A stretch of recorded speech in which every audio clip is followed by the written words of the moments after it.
ये स्टूडेंट्स, हम अब लास्ट टॉपिक पढ़ते हैं इस चैप्टर का, जो है वो पास्ट एडजस्टमेंट है। ठीक है स्टूडेंट, आपको याद होगा अपन ने 11th क्लास में एक टॉपिक पढ़ा था, ठीक है, which is related to rectification of errors. ठीक है, हमने पढ़ा था 11th क्लास में, आप लोगों ने पढ़ा होगा रेक्टिफिकेशन ऑफ एरर्स। क्या होता था उसमें कि अगर हमसे कोई पास्ट में मिस्टेक हो गई है, ठीक है, हमसे पास्ट में क्या हो गई है, कोई मिस्टेक हो गई है या कोई चीज़ हम भूल गए हैं, हम नहीं लिख पाए, means any type of error arises in past, ठीक है, then it is to be rectified, means we have to make an adjustment entry for that particular error transaction. ठीक है, we are going to study that particular situation here only, है ना। तो हम वही चीज़ को अभी पढ़ने वाले हैं कि पास्ट में कोई गलती हो गई, कोई एरर हो गया, तो हमको उसको क्या करना है, रेक्टिफाई करना है, रेक्टिफिकेशन करना है, उसका मतलब उस प्रॉब्लम का सल्यूशन देना है।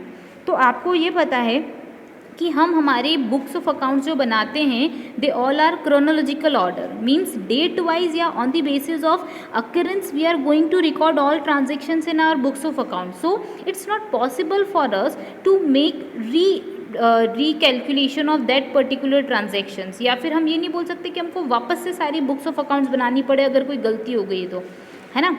तो सिंपल तरीका है, हम एक एंट्री पास करते हैं, it's known as adjusting entry. क्या बोलते हैं, एडजस्टिंग या फिर एडजस्टमेंट एंट्री हम यहाँ पे पास कर देते हैं, जिसके थ्रू वो जो भी एरर है उसका रेक्टिफिकेशन हो जाता है। जैसे पहले सेल्स को परचेज अकाउंट में लिख दिया, या गुड्स की सेल हुई थी तो हमने उसको किसी असेट्स की सेल अज्यूम कर लिया, तो अपन रेक्टिफाई कर देते थे ना एंड में सस्पेंस अकाउंट के थ्रू, वैसा।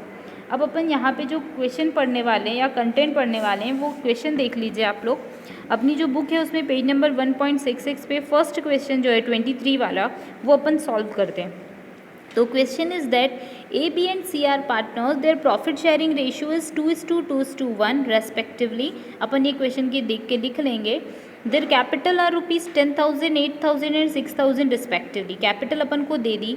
After preparing the final accounts it was discovered that the interest on capital at the rate of 5% is given in the partnership agreement has not been credited. मतलब कि हमको interest on capital charge करना था कितने रुपये से, 5% से, पर हमने इंटरेस्ट और कैपिटल चार्ज करना भूल गए। तो अब क्या करेंगे अपन इंटरेस्ट ऑन कैपिटल चार्ज कर देंगे, जो गलती हुई उसको रेक्टिफाई कर देंगे। कैसे, तो रेक्टिफिकेशन एंट्री पास करके। फिर क्वेश्चन आगे बोल रहा है instead of altering the sign balance sheet, मतलब उन्होंने जो साइन करी हुई बैलेंस शीट, मतलब सारी बुक्स ऑफ अकाउंट्स बन गई, फिर पता पड़ा कि अरे हम तो ये करना भूल गए।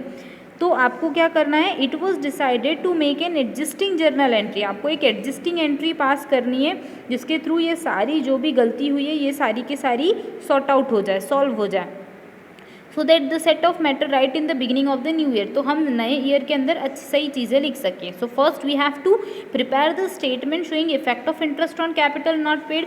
Very first you have to prepare a statement, ठीक है, आपको मैं स्टेटमेंट बनाना सिखाऊंगी। And after that give the necessary general entry. तो लेट्स ड्रॉ दी फॉर्मेट। अपन सबसे पहले फॉर्मेट बनाएंगे कि कैसा फॉर्मेट बनता है इन केस अगर अपन ने कोई एंट्री पास नहीं करी या कुछ गलती हो गई तो जो चीज़ें क्वेश्चन में दे रखी है सबसे पहले अपन लिख लेते हैं। It is solution number 23। अब वो बोल रहा है क्वेश्चन में कि ए बी और सी पार्टनर्स है, तो we are just writing their names. We are writing the profit sharing ratio of them, means 2:2:1। Now let's talk about its capital. तो capital would be rupees 10,000, rupees 8,000 है ना, B की 8,000 and सी की capital हो जाएगी हमारे पास 6,000। फिर उसके बाद उसने बोला है कि अपन को इंटरेस्ट ऑन कैपिटल चार्ज करना है 5% से। ओके, अब आप सोचो जब हमको इंटरेस्ट ऑन कैपिटल चार्ज करना होगा तो सबसे पहले अपन को क्या करना पड़ेगा, इंटरेस्ट ऑन कैपिटल लिखना पड़ेगा। तो अब अपन लिख देते हैं। सबसे पहली चीज़ आपको जो बनाना है स्टेटमेंट, वो मैं आपको बताती हूँ। फर्स्ट सोल्यूशन होगा स्टेटमेंट शोइंग पास्ट एडजस्टमेंट। अपन इसको पास्ट एडजस्टमेंट भी बोलेंगे या फिर ये भी आप बोल सकते हो कि statement showing rectification of error, कुछ भी बोल सकते हो, आपकी इच्छा, आप कुछ भी बोलो, ठीक है। अब उसमें अपन सबसे पहले कॉलम बना लेते हैं पर्टिकुलर। अब यहाँ पे 3 पार्टनर है तो ए लिख लेते हैं, बी लिख लेते हैं, सी लिख लेते हैं और टोटल लिख लेते हैं। ओके, क्योंकि अपन तीनों को डिस्ट्रीब्यूट करेंगे। देन अपन क्या लिखते हैं, उसके बाद अपन को जो लिखना स्टार्ट करना है, आप लाइनिंग वगैरह ड्रॉ कर लीजिएगा। फिर फिर नेक्स्ट नंबर पे अपन जो लिखने वाले हैं वो क्या लिख रहे हैं, अमाउंट ऑलरेडी रिकॉर्डेड लिख लेते हैं अपन, अमाउंट ऑलरेडी रिकॉर्डेड, ठीक है, मतलब क्या अमाउंट आप लिख चुके हो। And next would be amount to be recorded, means what amount you are going to write, या फिर what amount you should record in your books of accounts. One would be amount already recorded, आपने जो जो लिखा है वो आपको distribute कर दिया है वो लिखना है। फिर सेकेंड नंबर पे अमाउंट टू बी रिकॉर्डेड, ठीक है। फिर उसके बाद अपन लिख लेते हैं नेट इफेक्ट, मतलब उन सबका इफेक्ट क्या पड़ेगा। तो सबसे पहले अपन ये बनाएंगे फेयर वर्क, इसके बाद अपन इसका बनाएंगे वर्किंग नोट, ठीक है। तो वर्किंग नोट पहले पीछे बनाते हैं क्योंकि अमाउंट तो वर्किंग नोट से ही आएगा। तो वर्किंग नोट ऐसा होगा कि calculation of interest on capital, सबसे पहले देख लेते हैं अपन ए का इंटरेस्ट कितना आ रहा है, ए इज इंटरेस्ट ऑन कैपिटल। फिर लिख लेते हैं बी का इंटरेस्ट ऑन कैपिटल कितना आ रहा है और सी का इंटरेस्ट ऑन कैपिटल कितना आ रहा है। एज अपन को क्वेश्चन ने दिया है कि अपन ने डाला ही नहीं है, तो सबसे पहले इंटरेस्ट निकालने का फॉर्मूला क्या होता है बेटा, तो principal into rate into time upon 100, यही लॉजिक फॉलो करेंगे। तो देखो ए की कैपिटल हमारे पास कितनी है 10,000, ठीक है। 10,000 के ऊपर अपन को 5% का क्या देना है interest. Nothing is mention about year, तो हम सोचेंगे कि पूरे साल यही कैपिटल चली होगी। तो 00 से 00, 00 से 00, मतलब एक के केस में कितने रुपए इंटरेस्ट के देने पड़ेंगे अपन को 500 रुपीज़, कितने देने पड़ेंगे 500। बी को हमको कितने रुपए देने पड़ेंगे इंटरेस्ट के, तो लिख लेते हैं अपन 8,000 का 5% निकालते हैं पूरे 12 मंथ्स के लिए, तो 12 अपॉन में 12, तो अल्टीमेटली हो जाता है अपने पास 400 रुपीज़, ठीक है। कितने हो जाते हैं 400। और अगर सी की बात करते हैं तो आप सोचो सी की कैपिटल है 6,000 रुपीज़, इसका 5% निकालते हैं 12 मंथ्स के लिए, तो कितने हो जाएंगे 300 रुपीज़। अब आप सोचो कि आपने इतना अमाउंट पार्टनर को देना चाहिए था इंटरेस्ट की फॉर्म में, पर आपने इतना अमाउंट दिया क्या, नो, आपने कुछ भी एंट्री नहीं की। तो देखो टोटल अमाउंट कितना हो जाता है 549,9312, मतलब आपने 1,200 रुपीज़ का डिस्ट्रीब्यूशन करना था, पर आपने करा क्या, नहीं करा, ठीक है। तो अब अपन सबसे पहले देख लेते हैं कि कितना अमाउंट अपने पास एक्स्ट्रा बच रहा है। तो ये 1,200 रुपीज़ आपको देना तो था ऐसे, पर आप ऑलरेडी इसको किस फॉर्म में डिस्ट्रीब्यूट कर चुके हो, प्रॉफिट शेयरिंग रेशियो में। अब आप क्या करोगे, उनसे वापस रुपए नहीं लोगे, अब आप सिर्फ एक एडजस्टिंग एंट्री पास करोगे। तो 12,000 लिख दिया मैंने गलती से, तो 1,200 को आप प्रॉफिट शेयरिंग रेशियो में क्या कर दो, डिस्ट्रीब्यूट, क्योंकि क्वेश्चन में कुछ नहीं बोला है हमको।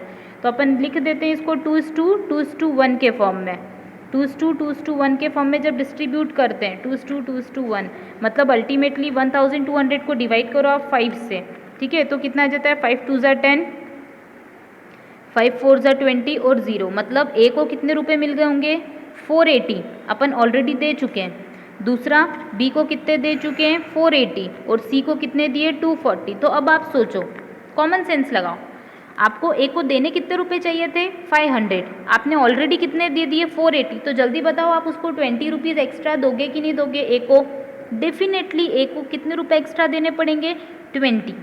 अब बी के केस में बात करते हैं, तो बी को आपने ऑलरेडी कितने रुपए दे दिए हैं 400, आपको देने कितने चाहिए थे 480, मतलब आपको देने, सॉरी मैंने गलत बोल दिया बेटा, ध्यान रखना कि आपको ए को देने कितने चाहिए थे 400, पर आपने उसको दे दिए कितने 480, तो आप कितने रुपए उससे विड्रॉल कर लोगे 80 रुपीज़, ठीक है।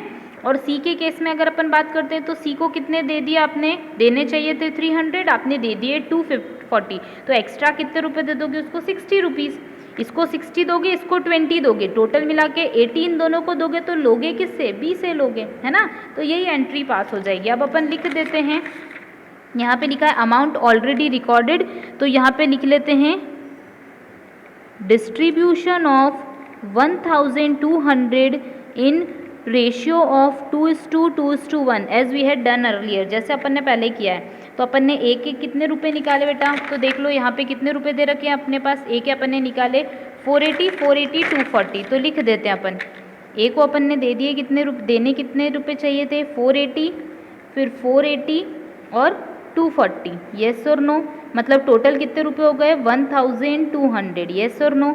ये ऑलरेडी अपन ने दे दिए, और अपन को देना कितना चाहिए था, तो ये आप लिख दो working note number 1 calculation of interest on capital जो अपन ने कर रखी है, calculation of interest on capital is our 1 number working note, ठीक है। और ये है हमारे पास 2 नंबर का working note.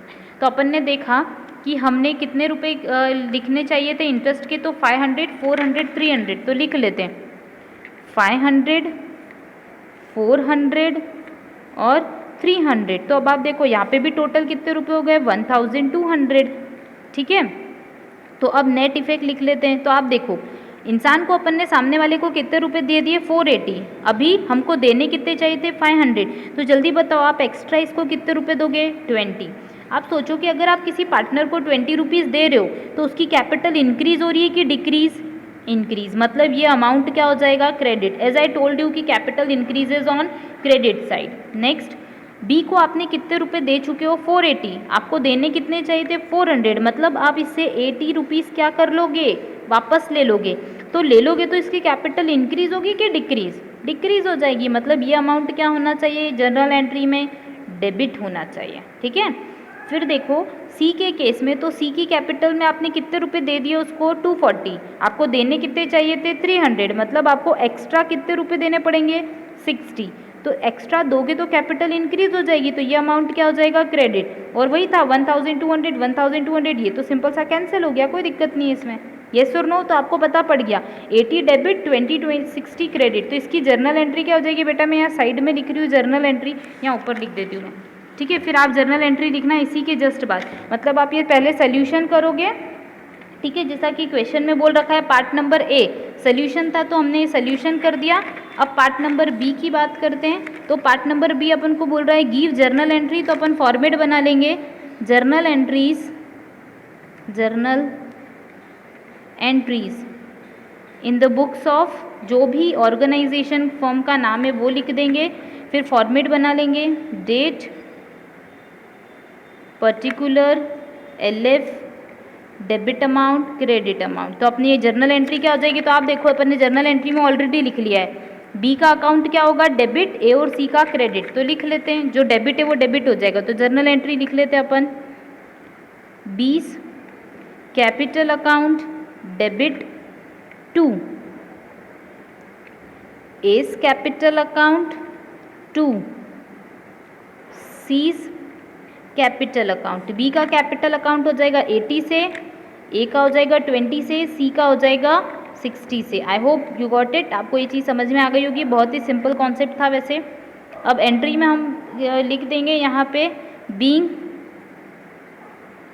Amount of interest adjusted, being amount of interest adjusted. बेटा ये आपने ये चीज़ पढ़ी, जैसे ये समझा तो आपको ये चीज़ समझ में आई होगी कि हमको वापस से रेक्टिफिकेशन करने की ज़रूरत नहीं है, अपन ने एक ही कैपिटल में से निकाल के दूसरे को दे दिया, मीन्स अपन ने एडजस्ट कर दिया ये अमाउंट, ठीक है।